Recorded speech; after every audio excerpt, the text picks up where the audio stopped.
Vous avez absolument raison. Ouais.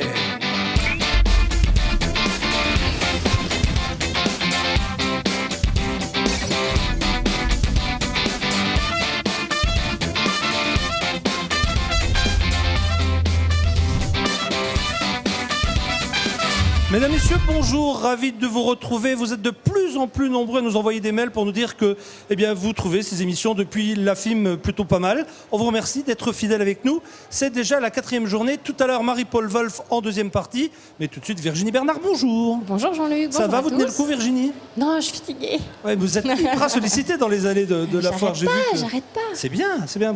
2 sujets aujourd'hui? 2. Bah oui, hier vous avez parlé des spas, et puis vous avez mis un certain suspense, et ben c'est pour aujourd'hui. Donc le spa aujourd'hui, le spa et la Formule 1. Oui, Wow. un simulateur, je vous rassure. Vous avez testé? Oui. Eh, Ah, c'est nos voisins, ce sont nos voisins sur le stand en face, ici à la FIM. Vous le savez donc tout au long de cette semaine, jusqu'à demain. Demain, ce sera déjà terminé. Nous sommes depuis la 77e Foire internationale de Metz. Des invités aujourd'hui, on va parler chocolat avec certainement l'un des meilleurs de France. C'est Jacques Bockel, bonjour. Bonjour. Parmi les meilleurs, vous voulez que je dise? C'est mieux. Parmi les meilleurs de France. Ben, je vois pas ce que ça change parce que c'est la vérité. Vous êtes de Saverne, vous êtes donc alsacien. Tout a commencé en 92. C'est exact, ouais. En 92, on a ouvert la première chocolaterie dans le centre-ville de Saverne. Alors vous allez voir, c'est très étonnant. On va en parler justement avec Jacques dans quelques secondes. Et puis Virginie a un nouveau copain. Vous avez une question de se protéger. Nous avons avec nous David Michel, bonjour. Bonjour Jean-Luc. Loup solitaire au niveau du catch. Oui voilà, au niveau du catch, c'est mon surnom, le loup solitaire, le favori des foules. Alors j'ai vu, parce que je suis allé sur internet regarder vos différents combats. Alors autant c'est spectaculaire, mais autant ça attire les filles. Hein. Énormément, quand on est beau, on est athlétique, c'est normal, hein, c'est ça. Enfin, vous me direz Faut que le vous y chocolat, mettre, on peut les Jean-Luc. attirer aussi, non, Virginie? comment On peut les attirer par le chocolat Ah aussi. mais là, moi je suis comblée. Ouais, là, vous êtes complet, absolument. On va parler donc du catch tout à l'heure. Vous le savez, sur R, on diffuse du catch 3 fois par jour, 15h30, 21h, 23h30. On verra ça tout à l'heure et on va savoir avec Loup Solitaire, avec Michel, si le catch, c'est un sport ou si c'est simplement, avec beaucoup d'efficacité, du théâtre. Alors déjà, quand je dis ça, il doit être déjà fâché, mais on va se le garder pour la 2e partie. On va parler chocolat maintenant. Alors, juste avant de détailler ce que vous avez ramené, parce que ce sont des petites merveilles. Alors, si allez, je suis d'accord avec vous, on va déjà vous montrer ce qu'il a ramené. Ça, c'est ce que font les équipes de Jacques Bockel du côté de Saverne. C'est du chocolat haut de gamme, on peut le dire. La chemise, par exemple, c'est très original, c'est un joli cadeau. La cravate, finalement, ça dépend un peu des budgets de chacun, où on offre la chemise ou la cravate. Oui, c'est vrai, c'est sûr, c'est pas pareil. On peut offrir les deux aussi. Hein. Et est-ce que le chocolat, enfin, nous on s'en rend compte, mais à un moment donné, va arrêter de devenir cher parce qu'il prend chaque année facilement 30%. Et non, malheureusement, si je peux amener une mauvaise nouvelle, non. Parce que aujourd'hui, il y a plusieurs problèmes. Il y a d'abord beaucoup de planteurs qui ne plantent plus, qui s'occupent plus de leur plantation parce qu'ils estiment que ça ne leur ramène pas assez. Donc il n'y a plus assez de cacao, c'est ça? Et premièrement, et deuxièmement, toutes les plantations, beaucoup de plantations sont atteintes de maladies. Et ensuite, la demande est de plus en plus forte parce qu'aujourd'hui, il y a des chocolatiers malins, entre guillemets, qui sont en train de donner le goût du chocolat aux pays asiatiques. Donc il y a une spéculation, vous voulez dire par là? Il y a dans la Chine, ouais, et en plus, il y a une énorme spéculation, puisqu'aujourd'hui, tout le monde sait que les produits financiers, c'est devenu très, très... Comment dirais-je? Aléatoires. Oui, très, très aléatoire. Donc, ils se rabattent tous sur les matières premières, dont le chocolat. Le cacao, le blé, etc. Il faut le savoir que le chocolat, c'est en termes d'échange, en termes d'échange économique, c'est le 3e au monde derrière le pétrole et le café. Vous me disiez tout à l'heure, en préparant cette émission, que si chaque Chinois mangeait 100 grammes de chocolat, eh bien, il serait au chômage parce qu'il n'y aurait plus de cacao pour qu'il puisse... Par an. Par an. 100 grammes par an. 100 grammes par an, oui. 100 grammes par an, c'est-à-dire 3 fois Voilà. rien. Quoi. Donc, je pense que ça va devenir un métier difficile où il faudra anticiper beaucoup. Jacques, est-ce que vous pourriez nous commenter ce qu'on va voir? Alors, je m'adresse à nos réalisateurs. Si on peut peut-être commencer par la gauche, histoire de détailler les produits avec le chocolat, parce qu'on dit toujours qu'il y a plusieurs sortes de chocolat. Il y a le chocolat noir, le chocolat au lait, le chocolat blanc. C'est un peu ça ou... Oui, on va dire c'est la base. Il y a le chocolat noir, chocolat au lait, chocolat blanc, comme vous avez dit justement. Mais dans ces deux chocolats, surtout le lait et le noir, il faut savoir que chaque pays producteur chaque chocolat aura une personnalité selon le pays producteur. Vous avez combien de sortes de chocolat, enfin de cacao qui arrivent chez vous? Alors, votre question, j'aime bien parce que je pense que je suis en France un des chocolatiers qui travaille avec la plus grande diversité de chocolat puisque nous travaillons avec 23 origines de chocolat différents. 23. Ah ouais. Oui. Alors la moyenne, c'est quoi? C'est 7-8 en France, non? Oui, en général, oui, général. je veux dire, oui, je pense que c'est 7, 8, ouais. 23 sortes de cacao, enfin 23. Oui, vous pouvez dire 23 sortes de cacao différents. Ouais. On va commencer, si vous voulez bien, par le premier. Donc, c'est quoi ce que vous nous avez ramené, Jacques, là? Alors, le premier, on va dire, c'est le success story de l'entreprise, si je ne peux pas dire autrement. Ça s'appelle le Kama Sutra, le chocolat dans tous ses ébats. Ah, Voilà. c'est pour donner des idées, quoi. Oui, c'est... Mais Mais on dit que le chocolat est aphrodisiaque, c'est vrai ou pas? absolument. Ma femme, elle pense ça tous les jours. Ils sont modestes du côté de Saverne. Toujours. Ensuite, à côté... Alors, c'est quoi? C'est du chocolat noir, là? Oui, on le fait en chocolat noir parce que c'est très sensuel. Pourquoi j'ai associé le côté un peu érotique au chocolat? Parce que je trouve, moi, personnellement, que le chocolat, c'est la matière qui se déguste la plus sensuelle. Chocolat, fraise, champagne, et là, c'est garanti à 100%. La nuit est à vous. Hein. Calmez-vous, calmez-vous. C'est pas ça, Virginie? Ah bon? Non, mais je sais pas. Il Non, n'y a non, pas moi, que je suis- spaghetti, il y a aussi... voilà, il faut de temps en temps sortir le grand jeu, non, Jacques? Ah, absolument, oui. Voilà, ouais, je sais Et pas. le chocolat, c'est déjà 50% de gagné. 50% avec le chocolat, déjà? Vous savez que le chocolat, c'est le plus grand séducteur au monde. Ah, ça, je veux bien croire. Vous savez pourquoi? Dites-moi. C'est le seul moment où les femmes ne me disent jamais non quand je leur en offre. Alors, à côté, c'est la petite boîte à outils utile. C'est-à-dire que si on n'est pas bon au Kama Sutra, on sera meilleur à la bricole, c'est ça? Voilà, c'est pour les bricoleurs gourmands ou l'inverse. Ouais. Chérie, passe-moi la pince, oui, bien sûr. Laquelle? C'est étonnant, hein?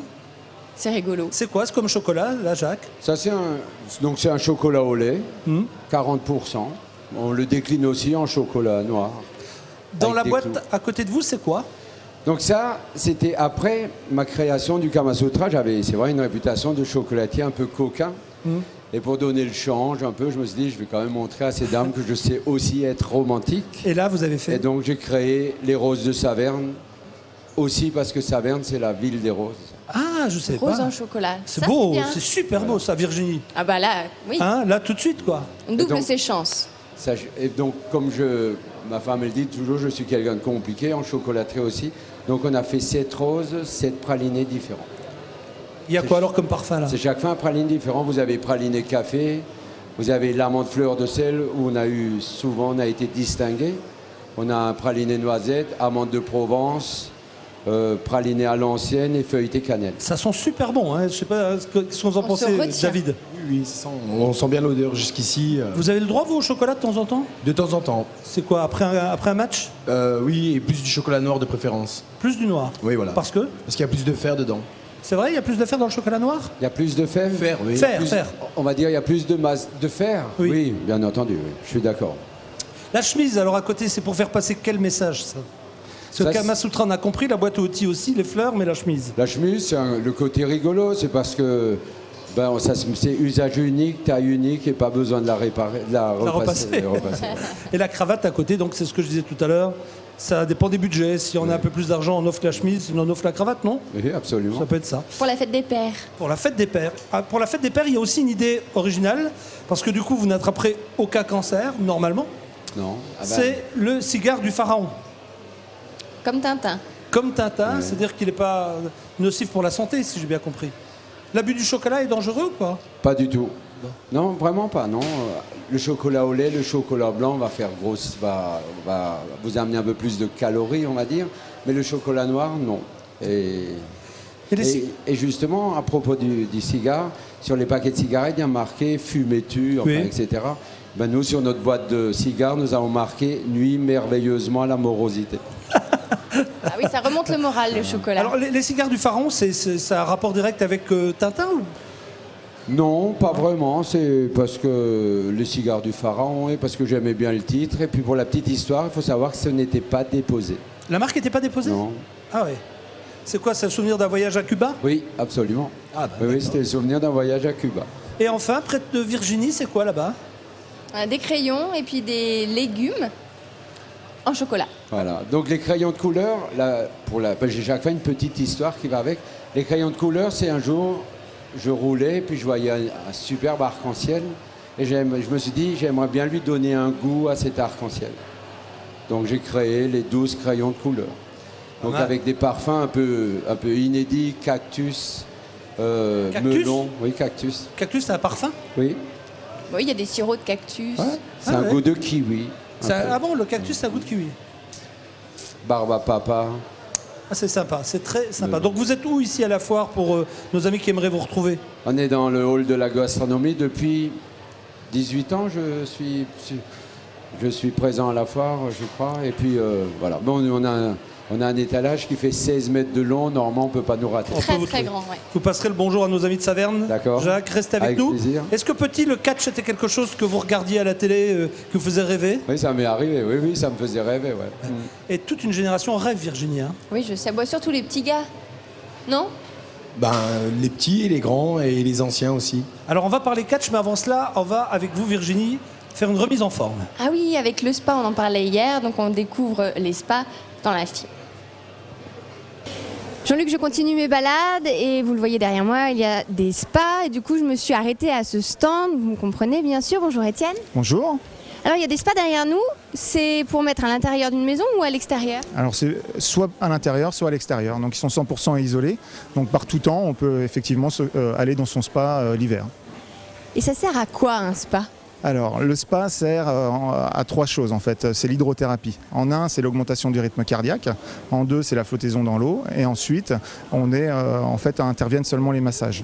Il y a plusieurs modèles, il y en a un derrière moi, il y a plusieurs bus de massage, c'est comme ça qu'on dit? Oui, voilà, en fait, dans un spa, on parle de poste de massage et non pas de nombre de places. Parce qu'en fait, un spa est fait pour une personne et après, derrière, on va avoir des massages plutôt sur le bas du dos, plutôt le haut du dos ou l'ensemble du corps. Celui qui est derrière nous, combien de postes de massage? On est sur un 5 postes de massage. Et alors moi, j'ai un très très bon cadeau d'anniversaire, une très bonne idée. Jean-Luc, hein, vous prenez bien note. On va aller se diriger au fond. Et il y en a un qui m'intéresse vraiment particulièrement. Venez avec moi, venez voir. Regardez celui-ci. Il est pas beau celui-ci? Une bonne idée cadeau, hein, Noël, anniversaire, hein, quand vous voulez. C'est 8 postes, c'est ça? 8 postes de massage, voilà, avec massage séquentiel au niveau de la position allongée, différents jets pour qu'on ait vraiment tous les sens, aussi bien les sens au niveau de l'eau que la flottaison, etc. Les couleurs changent, j'ai l'impression, ça sert à quoi? En fait, c'est pour le bien-être. Donc, vous avez soit la luminothérapie, on fige une couleur, soit la chromothérapie, en fait, on va changer toutes les couleurs les unes derrière les autres. C'est de l'eau chaude, bien sûr, j'imagine. On est sur 38 degrés, enfin le spa peut aller de 25 degrés jusqu'à 40 degrés, mais là on est sur une température là en ce moment de 35 degrés. Ça plaît à qui? Aux garçons, aux filles? Au couple, aux garçons, aux filles, il y a pas de voilà, c'est un projet quand même familial entre amis. On est vraiment dans un moment de détente et de relaxation. Merci beaucoup, Étienne. Merci. Ah ouais, effectivement. Vous avez noté?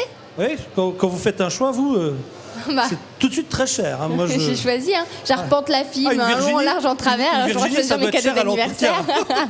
Bah oui, mais ça vous le saviez.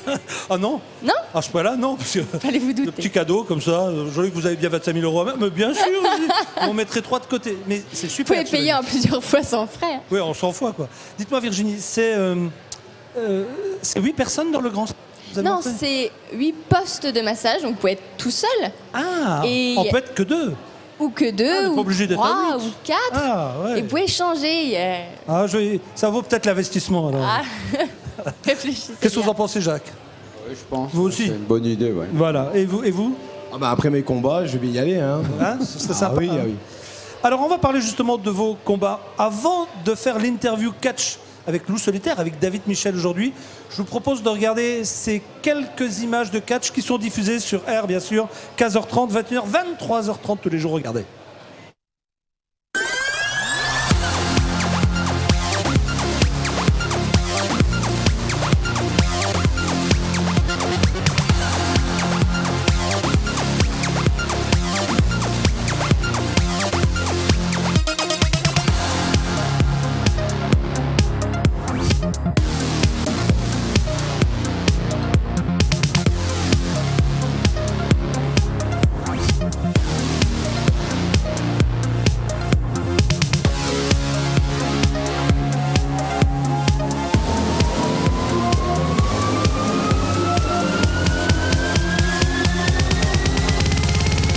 Jacques? C'est dynamique. Hein, Hein, on peut dire ça. Hein. Alors, ce qu'on vient de voir là, c'est du sport ou du théâtre? Alors là, c'est du sport. Il faut savoir que c'est la CMLL, donc c'est une des plus grandes fédérations au Mexique. Elle existe depuis 1930 et les gars, c'est des vrais sportifs. Parce que là, on a l'impression, moi je vous dis vraiment ce que je ressens. Le catch, je le regardais déjà quand j'étais petit, donc j'ai un peu grandi. Oui. Et mon gamin, à une époque, était aussi fan de catch. Et je me dis, s'ils se donnent vraiment tous les coups que l'on voit, mais ils doivent mourir à chaque fois. Et Non, pourtant, non. vous relevez comme les super-héros. Vous êtes par terre, et puis 2 secondes Mais après... on est des super-héros. Ce qu'il y a, c'est qu'il y a Ah, beaucoup- bah, donc voilà. Il y a de l'entraînement, il y a c'est 2 heures de musculation tous les jours, plus 10 à 14 heures d'entraînement catch, donc ça allie la gym, la souplesse, le technique, et ça c'est par semaine. Donc c'est comme j'explique aux gens, c'est comme si maintenant vous prenez Mike Tyson, qui était un grand boxeur, si maintenant vous le mettez contre Monsieur Tout-le-Monde, au premier coup de poing qu'il va mettre, ou il va mettre KO le gars, ou bien il le tuera. Mais si maintenant on le met contre un boxeur qui lui est entraîné pour recevoir les chocs, il pourra faire un match. Il y a une Donc, chorégraphie quand même. Non, aucune chorégraphie. Par contre, les gens font comment? En fait, ils mélangent le catch qu'ils voient à la télé, donc WWE, qui est diffusé beaucoup sur nombreuses chaînes. Donc là où c'est un catch qui est scénarisé, qui est écrit d'avance, parce que c'est un catch qui doit être, qui est considéré comme un show. Non, comme mais un celui film. que nous on diffuse là, c'est du vrai Alors, catch. là, oui, c'est du catch sportif. Ah, c'est bien ce qu'il me C'est des semble. gars qui s'entraînent depuis l'âge de 7, 8 ans. Et Vous ils ont pourriez des entraîner carrières. Jean-Luc? Oui, maintenant je pense que c'est peut-être un petit peu trop Oh, c'est un tard. peu Mais tard. par Comment contre, ça, c'est tard? pour remettre en une bonne condition il physique, il faut c'est possible. avoir 20 ans pour se lancer dans le catch. Non, le Erreur. catch, c'est un sport où il faut vraiment s'y mettre à fond, autant au niveau musculaire que... Oui, donc il faut du temps, il faut vraiment... Voilà, faut c'est ça. passer beaucoup de temps à faire ça. C'est ça. Puis d'ailleurs, j'en ai pas besoin. Virginie, vous devriez le savoir. Alors, ensuite, juste une petite question. C'est vrai que pendant les années 70-80, le catch avait plutôt une mauvaise réputation, on va dire. Hein. Alors une mauvaise réputation, non. C'est-à-dire qu'avant, ce qui régnait en France, c'était le catch français, tel l'Ange Blanc, René Benchemoul et autres. Après, il y a eu le catch américain qui est arrivé. Et en fait, les Français se sont dit, mince, les Américains ont un produit qui est très joli, mais nous, on ne fait pas la même chose. Et si on faisait comme eux, ça pourrait marcher. Et ils ont voulu faire comme eux. Et là, le catch en France s'est écroulé. Mais donc après, dans les années 90, il est revenu. Oui, il y a le retour sur Canal, sur RTL9, Voilà, partout. et ça, on le doit beaucoup à Hulk Hogan, qui lui avait fait énormément de films, tel Rocky 3. Et Avec la moustache, c'est ça? Voilà, c'est le grand blond avec une moustache. On a des images encore de catch pour vous et c'est sur R que vous retrouvez le catch tous les jours. Regardez.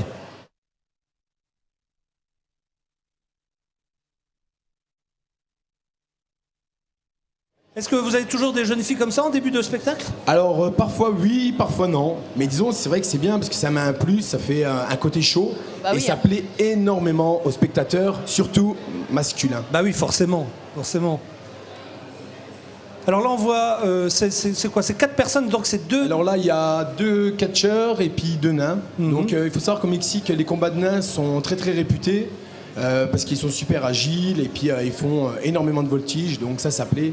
Donc là, ils rentrent en garde, ils font ce qui est du technique en fait, technique sol.